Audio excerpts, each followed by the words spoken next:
What is up, you guys? It's your favorite cutie, Mel, back again on my Soul Pod channel to give you guys more tips about meditation.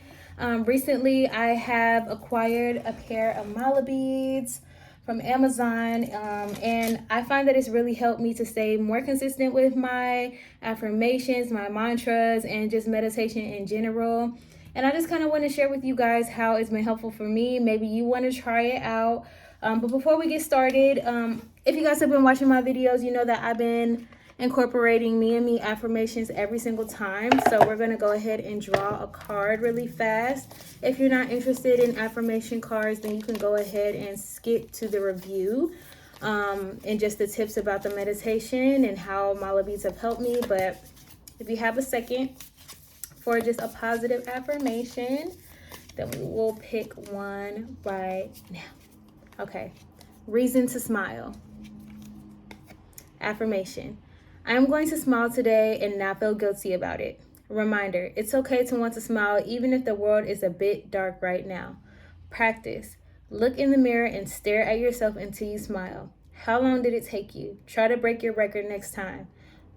Shortest time wins. So, when you get a chance at any point today, smile at someone, smile for yourself in the mirror, and no matter what's happening around you in the world or just in your life, don't forget to try to smile, and know that it's okay to smile even if, other people don't see a reason for it, okay?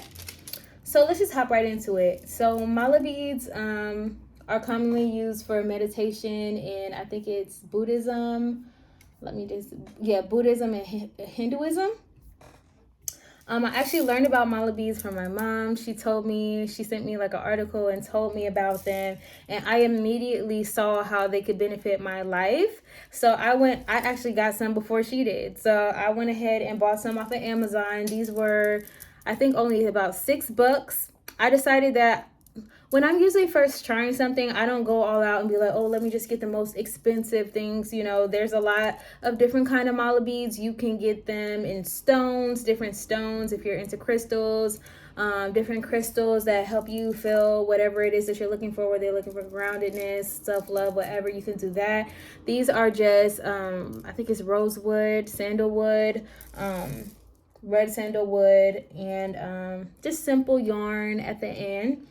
I find that it doesn't really matter which beads you use. This is more of just a tool. So I will probably upgrade to get some nicer mala beads because I use these every single day.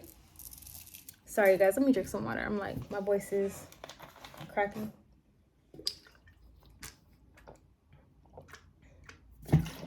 So before I say too much more, I'm going to read this article, excerpt from this article about mala beads and how they can help you in case there's other things that I missed. And then I'm just going to tell you how I use them, okay? What they help with. Mala beads can help you with different aspects of meditation, which is linked to a range of health benefits. Meditation can help reduce stress levels, improve sleep, and lower blood pressure, among other things.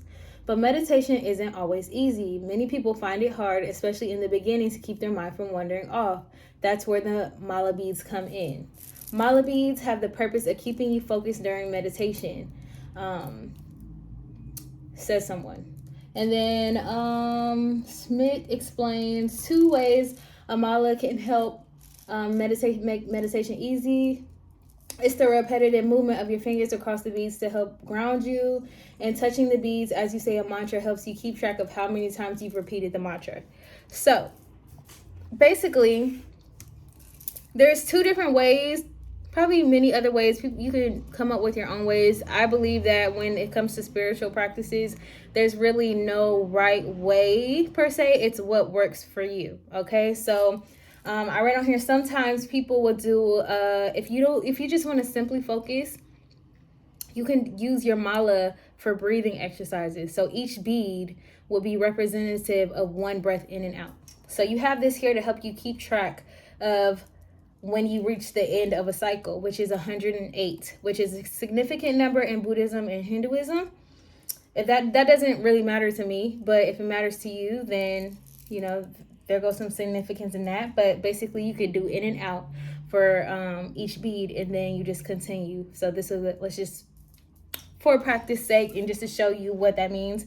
If you were laying down or if you're sitting with your eyes closed, with your back straight, you would touch one bead.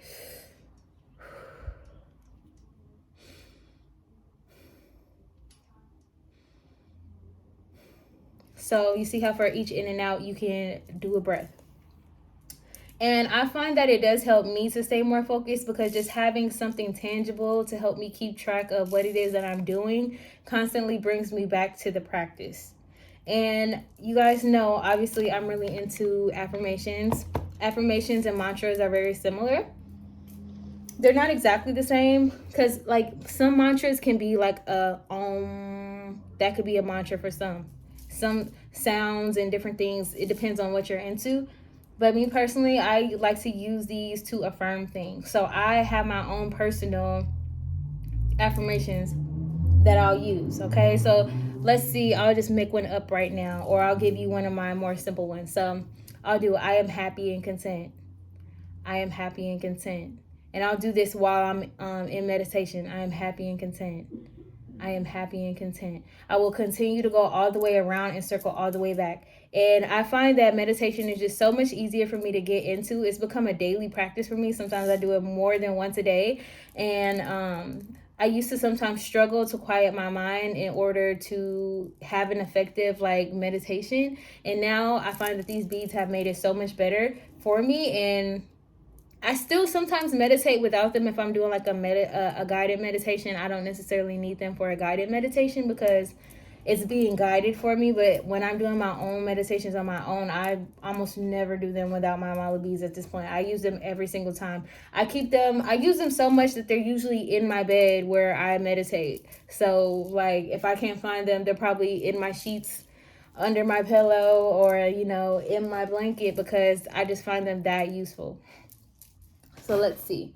It says, how do I use them? Okay, so there's a certain way that you can use them. Certain religious practices keep you from using, let me see which finger it is. Hold on, we'll get to it when we get to that part.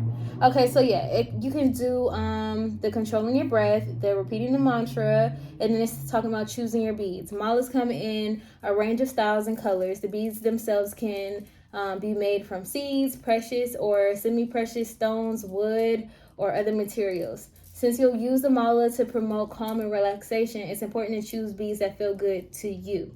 There's no right or wrong choice here. Look for a mala that speaks to you. When looking for a specific mala, she advises asking yourself, does it feel good to touch? Yes, this is important. Does it feel good to touch? Is it beautiful to me? Is it made out of a stone seed that has a special meaning to me? I say, personally, because this is just someone talking about how you can use it, so I can also add my input to this. I say if you're not sure whether something's going to help you or not, before you make a big investment into some fancy mala beads, maybe just try getting some for, I think I got these for like $6 or $7 off of Amazon, which I will link down below. If you guys want to get your own, always check down the description, because I always link the things that I'm talking about in the description if it's possible. If I purchased it recently, it will be in the description.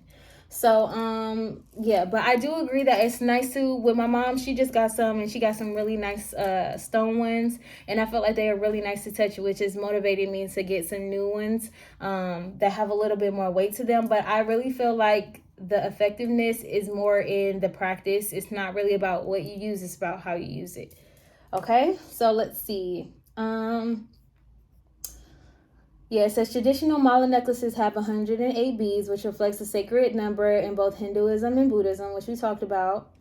And the bottom line, mala beads might be pretty to look at and soothing to touch, but these simple necklaces are more than just trendy jewelry. They're powerful tools that can help guide and enhance mindful practices. Many people who use mala to meditate find that they help increase concentration and promote more beneficial meditation practice. Remember, a mala doesn't need to include gemstones or any expensive materials to work well for you. Just choose or create one that feels right for you. So you can even create your own mala. Like, it's not about the what, it's about the how you use it, and it's about how it feels for you. It's about it being a precious tool. So I think they said some if you're using it for a specific, like probably in Buddhism and Hinduism, since this is kind of where it derives from, they have specific fingers that you use for certain things in the way that you move through it. And if that's something that you want to practice, go ahead and research that. But I personally just do what feels comfortable to me, because I'm trying to be mindful and trying to stay relaxed. I don't want to be overthinking about how I'm moving the beads through my fingers. To me, it's more just important to have it to help me to concentrate. So that's how I use it. Yeah, and I really love it. So definitely do some research on your own. Maybe I will also link down this particular article that I'm reading. But I did want to share these with you. It's been on my mind for a while to make a video about mala beads, because I use them every single day, and because I do talk about meditation on my channel, I felt like it might be beneficial to share this with you guys. So I keep these at home. I don't really wear them, but I felt like if I did wear my mala beads, I kind of like the idea of it sometimes, because it reminds you of what it is that you're either, if you're using it for mantras or if you're using it for affirmation, it reminds you of what it is that you are affirming for, meditating and focusing on. And I believe that when you do something repeatedly, like these beads hold energy. These hold the energy that I am manifesting. It holds the energy of my hopes and dreams and my mindfulness. And I just feel like that's why I love these. And when you do get your own beads, just make sure that if you are into it, you cleanse your beads. But I also feel like you're cleansing your beads just by like having them in your presence, by holding them every single time you touch them, every time you breathe into a bead, every single time that you affirm while holding the bead. You are impressing your own energy into it. So I love them. And if you want to try them, definitely click the link down below and search for your own mala beads. You don't have to get the ones that I got, but if you just want to see if it works for you, I suggest always starting off small, because you don't want to make huge investments in something that's going to just collect dust. Because just because something works for me doesn't mean that it's going to work for you. But it's significantly helped me to stay more focused, and it helps me to meditate for much longer, because and it just gives me the assurance that I need that the things that I am like essentially praying for are going to come to pass. Because just look at how many times I'm able to just one loop around is 108. So usually if it's something I really want to affirm for myself, I go this way and back this way for one mantra.